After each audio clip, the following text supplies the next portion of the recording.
Good morning students. बेटा हम पढ़ रहे थे हाइट एंड डिस्टेंस, और हाइट एंड डिस्टेंस में मैंने क्वेश्चन नंबर 11 करा दिया है आपको। एक्सरसाइज 9.1 क्लास 10th से मैं एक्सरसाइज करा रहा हूँ और 11 क्वेश्चन हम उसके कंप्लीट कर चुके हैं। ठीक है, क्वेश्चन नंबर 12 आज कर रहे हैं। उससे पहले मैं आपको फिर से एक बार साइड के रेशियो याद दिला देता हूँ। जब आपके पास पॉसिबिलिटी है एंगल्स की 30 डिग्री, 60 डिग्री और 90 डिग्री, तो जो रेशियो होंगे साइड्स के वो क्या होंगे, 1:√3:2, 1:√3:2। और उसके बाद अगर आपकी पॉसिबिलिटी है एंगल्स की 45, 45 और 90 डिग्री, तब आपका जो रेशियो होंगे साइड्स की वो होंगे 1:1:√2। समझ आ गई बात। ये साइड्स की रेशियो है। अभी तक भी हमने मतलब देखा है, आपने कम्पिटिटिव एग्जाम के नज़रिए से जब एक्सरसाइज को कर रहे हैं तो इन्हीं रेशियोज का हमने यूज किया है, और सारी की सारी एक्सरसाइज कंप्लीट करेंगे और इन्हीं रेशियो का यूज करेंगे। ठीक है, अब क्वेश्चन नंबर 12 को देखते हैं बेटा एक बार। क्वेश्चन नंबर 12 में कहा है उसने, from the top of a 7 metre high building the angle of elevation of the top of a cable tower is 60 degree and the angle of depression of its foot is 45 degree. Determine the height of tower. देखो ये कह रहा है कि एक 7 metre है ना, 7 metre ऊंची एक बिल्डिंग है। 7 मीटर ऊंची एक क्या है, बिल्डिंग है, और इसके टॉप से टावर के टॉप पर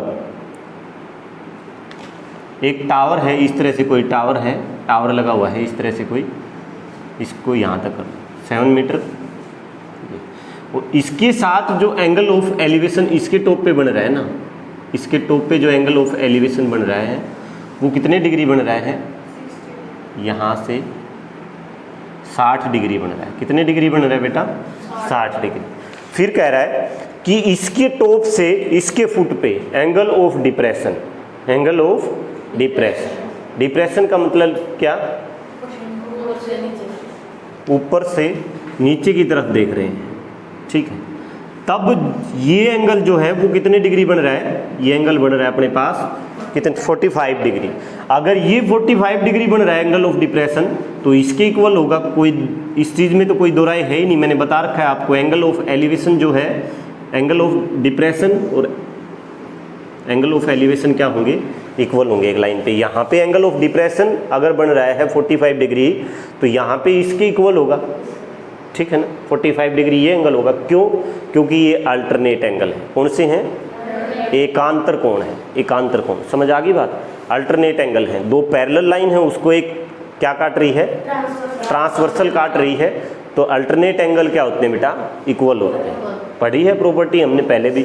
ठीक है, तो यहाँ पे भी क्या है, इतना याद रखोगे कि angle of depression angle of elevation के क्या होगा, इक्वल होगा। यानी ये एंगल यहाँ पे इक्वल होगा, ये हो गया 45 डिग्री। अब उसके बाद हम नाम दे लेते हैं ट्रायंगल को, ABCDE। ठीक है, अब मुझे देखो क्वेश्चन को सोल्व करना है। अब मुझे चाहिए क्या है, मुझे चाहिए हाइट ऑफ टावर चाहिए, हाइट ऑफ टावर चाहिए। अब ये तो मुझे पता चल गया कि ये 7 मीटर है, तो ये भी कितना है, 7। यहाँ तक तो कोई दो राय नहीं। अब बात क्या है, अब मुझे निकालना है, मेरी नज़र से परपेंडिकुलर निकालना है दोनों ट्रायंगल। अगर यहाँ इस ट्रायंगल का ये परपेंडिकुलर निकल जाए ना, तब बात बन जाएगी। ये 7 मीटर पता चल गया, ये और पता चल जाए तो दोनों को जोड़ देंगे, आंसर आ जाएगा अपने पास। अब बात ये है कि इस परपेंडिकुलर तक कैसे पहुंचेंगे हम, दूसरी ट्रायंगल के परपेंडिकुलर तक कैसे पहुंचेंगे। तो इसके लिए हमें पहले कोई एक कॉमन साइड को खोजना पड़ेगा। अगर कॉमन साइड हमें मिल गई तो पहले वो निकाल लेंगे, उसके बाद हम परपेंडिकुलर आराम से निकाल सकते हैं। तो देखो बेटा, ये बेस जो है CD और BE दोनों एक जैसे हैं कि नहीं, CD और BE सेम है। अगर मैं बेस निकालूं इस ट्रायंगल में BCD में, अगर ट्रायंगल BCD में बेस निकाल लूँ मैं, तो वही बेस किसका होगा, ABE का होगा। ABE का भी वही बेस होगा। टावर ऐसे तो है नहीं कि ऊपर जाके ऐसे हो गया है। ठीक है ना, टावर तो सीधा खड़ा है और बिल्डिंग भी सीधी खड़ी है, तो बीच में दूरी जो है वो तो समान रहेगी हर जगह पे। ठीक है, यहाँ पे जो दूरी है वही यहाँ पे दूरी है। समझ आ गई बात। तो यानी CD है वो BE के इक्वल है। अगर मैं CD निकाल दूँ तो मेरा काम खत्म हो जाएगा। ठीक है, पहला स्टेप खत्म हो जाएगा। अब देखो मैंने ये देखा कि ये पहले मैं ट्रायंगल यूज करता हूँ इन ट्रायंगल BCD में मैंने क्या देखा कि 45 डिग्री के सामने का जो रेशियो होता है वो कितना होता है, 1 यूनिट होता है। कितना होता है, 1 यूनिट। लेकिन क्वेश्चन ने क्या कहा, 1 यूनिट नहीं, 1 यूनिट की वैल्यू कितनी है, 7 मीटर। तो ये जो एंगल बनेगा ये भी कितना बनेगा बेटा, 45, और 45 के सामने का जो रेशियो बनेगा वो कितना बनेगा, अगर ये 7 मीटर है तो ये भी 7 मीटर है। आधा क्वेश्चन सोल्व हो गया बेटा, सेकंड 1 लगी, हो गया है आधा क्वेश्चन सोल्व। अब कुछ नहीं है, एक साइड मिल गई तो क्वेश्चन अपना 50% सोल्व है। अब देखो इसमें मैंने देखा ये 60 डिग्री है, ये 30 डिग्री है। 30 डिग्री के सामने का रेशियो क्या होता है बेटा, 1 यूनिट। अब 1 यूनिट की वैल्यू मुझे मिल गई कितना, 7 मीटर। 1 यूनिट की वैल्यू मिल गई मुझे 7 मीटर। तो मुझे चाहिए है 60 डिग्री के सामने, 60 डिग्री के सामने वाले साइड का रेशियो कितना होता है अपना, √3। √3 की वैल्यू चाहिए। √3 यूनिट की वैल्यू क्या आएगी बेटा, 7 इंटू में √3 कितना हो जाएगा, 7√3 मीटर। ये भी आ गया अपने पास कितना, 7√3 मीटर। आप बस जोड़ दो हाइट ऑफ टावर, 7 प्लस में 7√3, 7 कॉमन है दोनों जगह से, 7√3 यहाँ पे ये ले लो, 7√3 इंटू में प्लस में 7 कॉमन ले लो, यहाँ पे बचेगा √3 और प्लस में बचेगा 1। आंसर। बस कितनी देर लगी है, लगा है टाइम। क्वेश्चन को कॉपी पेन में कुछ करना पड़ेगा, कैलकुलेशन वगैरह कुछ करनी पड़ेगी क्या, नहीं, आसान तरीके से 1 सेकंड में क्वेश्चन हो गया है। बस दिमाग में चल रही हैं चीज़ें कि रेशियो आपको याद है तो क्वेश्चन सोल्व है। बस ये चीज़ ध्यान में रखनी कि मैं क्या निकालूं जहाँ से मुझे जो पूछा है वो निकाल सकूँ। मुझे किस चीज़ पे जाना जरूरी है ताकि जो उसने पूछा है उस पर मैं जा सकूँ।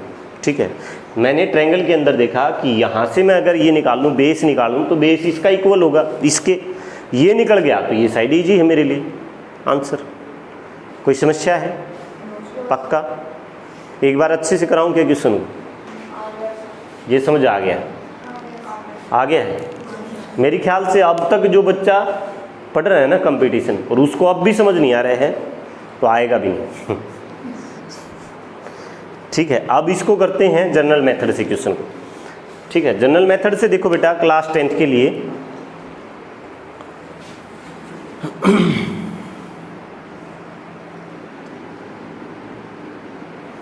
उसने ये दिया है कि हाइट ऑफ बिल्डिंग जो दी है वो 7 मीटर, हाइट ऑफ बिल्डिंग कितनी है, 7 मीटर। तो ये भी कितना होगा बेटा, 7 मीटर। अब मुझे पता चल गया, पहले मैं ट्रायंगल यूज करता हूँ इन ट्रायंगल BCD में।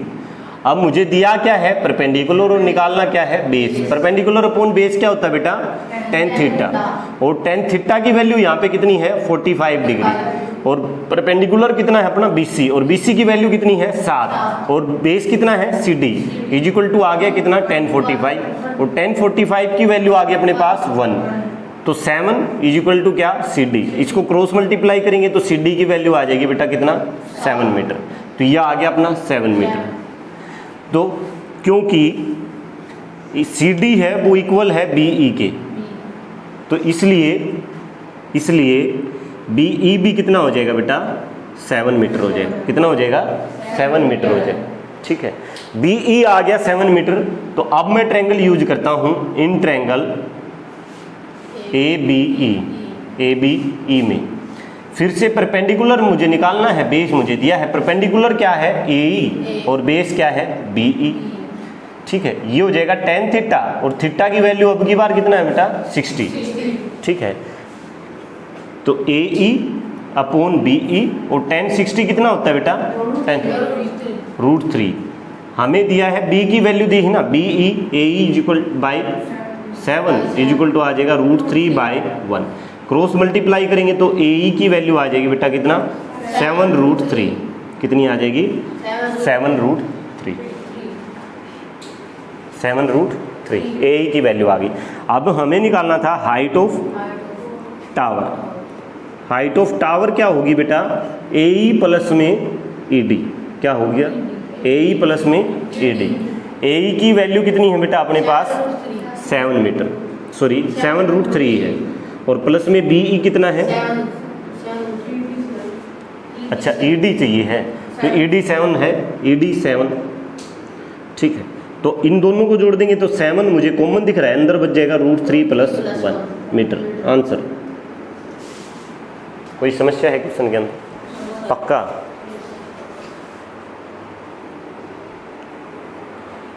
कर लोगे क्वेश्चन नंबर 12? चलो अब क्वेश्चन नंबर 13 पे चलते हैं।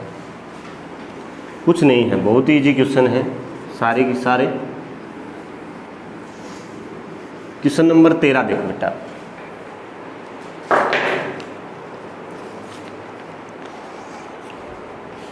नींद आ रही है क्या?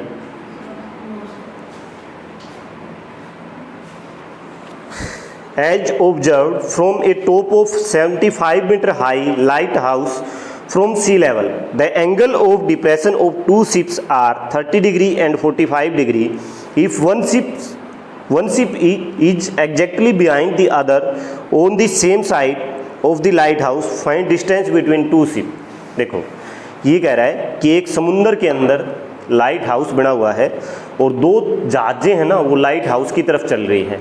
कोई आदमी लाइट हाउस के ऊपर खड़ा होकर उन जहाज़ों को देख रहा है, ठीक है। या लाइट हाउस से उन जहाज़ों का एंगल ऑफ डिप्रेशन उसने बताया है कितना है, 30 डिग्री और 45 डिग्री है। कितना है? 30 डिग्री और 45 डिग्री है।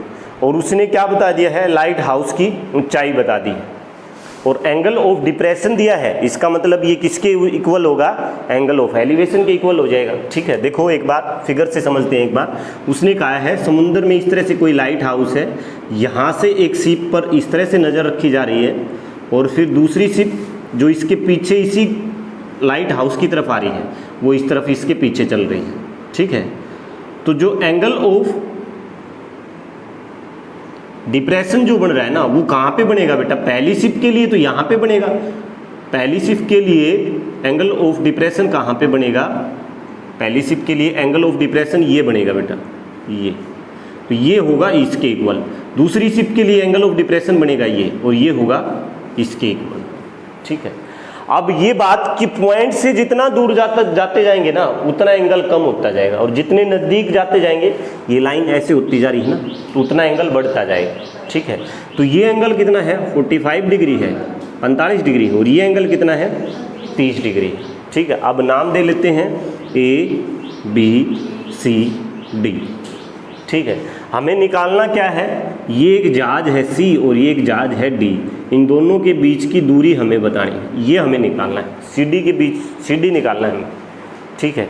तो देखो अब आप सबसे पहले देखो कि ये उसने दिया है ना, लाइट हाउस की जो ऊंचाई दी है वो कितनी दी है?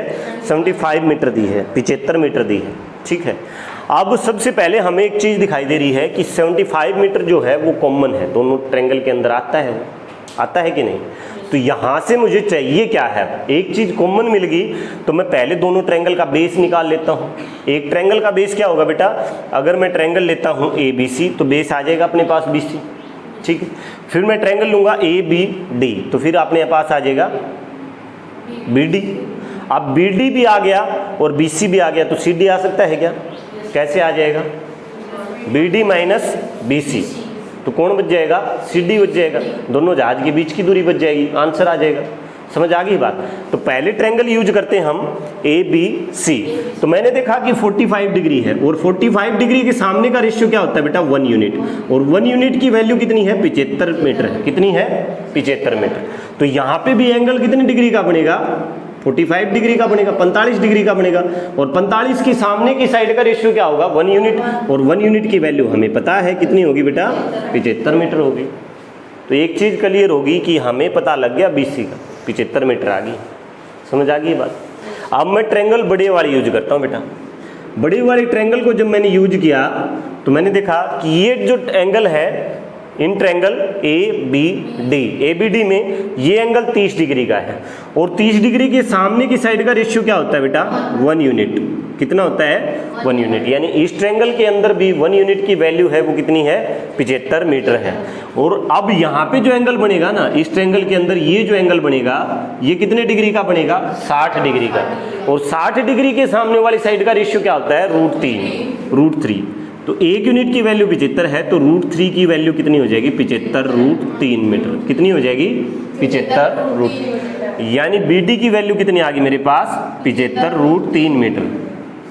हाँ, मुझे निकालना क्या था सी डी, क्या निकालना है सी डी, और सी डी क्या कैसे आएगा B D minus B C, B D minus B D है अपने पास कितना 75√3 और बी सी कितना है 75 कॉमन दिख रहा है, अंदर क्या बचेगा √3 - 1 मीटर आंसर। बस ये क्वेश्चन। अब क्वेश्चन को उड़ा रहे सेकंडों में, केवल रेशियो याद है तो कॉपी पेन का कितना यूज कर रहा हूँ,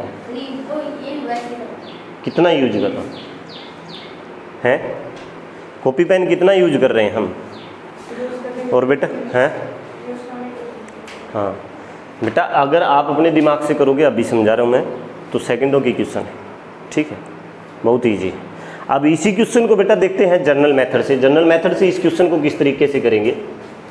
क्वेश्चन कितने कंप्लीट हो गए हैं आपके, क्वेश्चन नंबर ये कौन सा चल रहा है 13वां, तो 3 क्वेश्चन और बचे मेरे ख्याल से, 3 और ना, अच्छा। और अब तक देख रहे हो आप बेटा कि कोई ऐसी चीज़ नहीं है जो उन रेशियो से नहीं हो रही है, ठीक है, रेशियो से सारी चीज़ें हो रही है, 75 मीटर है। अब जनरल मेथड भी मैं सेम तरीके से यूज करूँगा। पहले मैं लेता हूँ in triangle A B C में, ठीक है, ए बी सी में मैंने देखा कि दिया क्या है मुझे परपेंडिकुलर, और निकालना क्या है बेस P/B, और ये होता है tan थीटा, और थीटा की वैल्यू है 45, और परपेंडिकुलर कितना है 75, और बेस क्या है BC = आ जाएगा 1, तो BC की वैल्यू आ जाएगी बेटा कितनी 75 मीटर। यहाँ पे कोई डाउट है तो बताओ। उसके बाद मैं दूसरी ट्रायंगल यूज करता हूँ इन ट्रायंगल ABD में मैंने देखा कि ये जो एंगल है वो 30 डिग्री का है, और परपेंडिकुलर दिया है, बेस निकालना है P/B, परपेंडिकुलर अपॉन बेस क्या होता है tan थीटा, और थीटा की वैल्यू कितनी है 30, परपेंडिकुलर कितना है 75, और बेस कितना है BD, और tan थीटा की वैल्यू क्या होती है बेटा 1/√3, ठीक। इसको सोल्व करेंगे तो BD = आ जाएगा बेटा 75√3। अब BD भी आ गया और BC भी आ गया, हमें चाहिए क्या है, इसलिए CD = हो जाएगा BD minus BC, BD minus BC। BD मेरे पास है 75√3, और BC कितना है बेटा माइनस में 75, तो 75 मैंने कॉमन निकाल लिया, अंदर क्या बचा √3 - 1 मीटर आंसर। ये जनरल मेथड हो गया क्वेश्चन को सोल्व करने का। कर लो, मुश्किल है कुछ पक्का, ठीक, बहुत है, 2 क्वेश्चन बहुत है, ठीक।